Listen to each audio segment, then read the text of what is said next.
সুপ্রিয় ভিউয়ার, এই গাছটার দিকে তাকান যে এইখানটায় গাছের কি অবস্থা।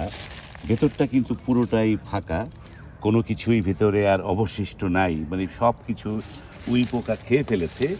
এবং এটা একটা মৃত গাছ বলে মনে হবে নিচের দিকে তাকালে, কিন্তু উপরে দেখেন এর কিন্তু নতুন পাতা রয়েছে।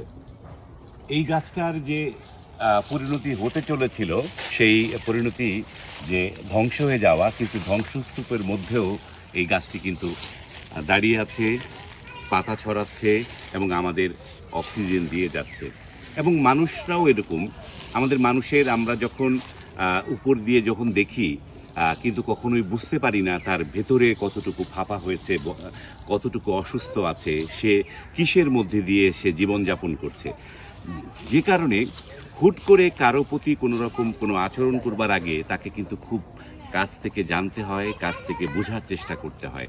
একজন মানুষের একটা কথায় কোন প্রেক্ষিতে, কোন বেদনায়, কোন দুঃখে সে কি বলেছে, আপনি দূর থেকে শুনলেন যে এই লোকটা এই বলেছে, আপনি হো হো করে তার উপরে ঝাঁপিয়ে পড়লেন। তার বেদনা বুঝবার, তার ভেতরটা বুঝবার চেষ্টা করবেন, তাহলেই বুঝতে পারবেন যে মানুষ এবং বৃক্ষ এই দুজনেরই কিন্তু প্রাণ আছে, কিন্তু সেই প্রাণ এবং ভেতরে কি বেদনা আছে সেগুলো বোঝাটা আমাদের দরকার আছে। তো ধন্যবাদ। ভিডিওটি ভালো লাগলে একটু লাইক শেয়ার করবেন।